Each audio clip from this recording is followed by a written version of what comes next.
A person with a fragmented mind cannot attain one-pointedness of godliness.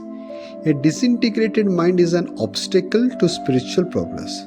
Concentration on God with a fragmented mind is an exercise in futility. Single-minded devotion is the easiest path to salvation. In fact, Ananya Bhakta becomes a Jivan Mukta, one liberated during this life itself. So, understanding the essence of Prakriti, the nature, enables one to understand the meaning and mystery of life.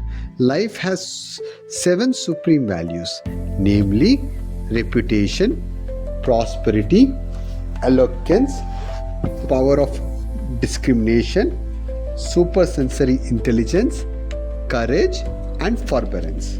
So, reputation is kirti, prosperity is sampada, eloquence is vak, power of discrimination is buddhi shakti, supersensory intelligence is meda shakti, courage is dhairya, forbearance is sahana. In order to imbibe the essence of divinity, man must gain mastery over the paths associated with these values in life. The doer of virtuous deeds commands respect and reputation, thus one should engage himself in the performance of the action that will benefit all. The doer of virtuous deeds commands respect and reputation. Thus one should engage himself in the performance of the action that will benefit all. God's grace is the greatest wealth. To consider the amassing of the money, gold or other material objects as symbols of wealth and social prestige is incorrect. The goal of life instead should be the acquisition of the divine wealth of God's grace. Real eloquence consists in the exercise of restraint over speech. Excessive talking, use of abusive and obscene language, and losing of one's temper while speaking are some of the blunders that the tongue is bound to commit if it is engaged in constant chatter. The tongue is really meant for chanting the various divinely potent names of the Lord like Govinda, Allah, Damodara, Jesus, Madhava, Buddha.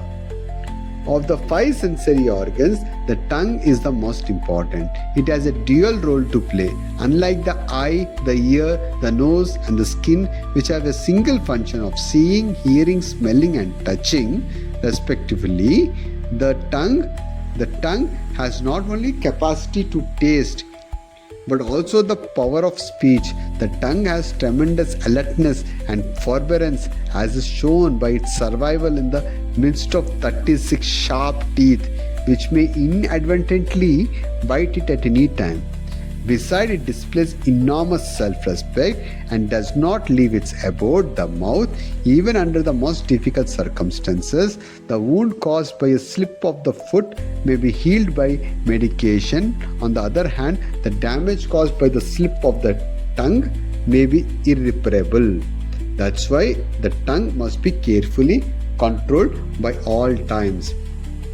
Om Bhurpava Swaha Tatsavitura Verinyam Bhargo Divasya Dhimahi Dhiyo Yona Prachodayat. So runs the sacred Gayatri Mantra, an invocation addressed to the sun for the improvement of the faculty of intelligence.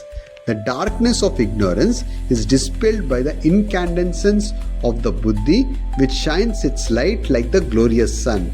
Among the faculties, I am the buddhi, proclaims Krishna in the Vibhuti Yoga chapter of the Bhagavad Gita.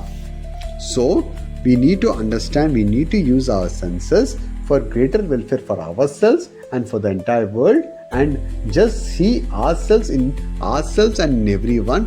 When you see yourself divinity in everywhere, you just become divine. You just recognize divine and you just be that. Nothing else. Not this, not that. Just being divine.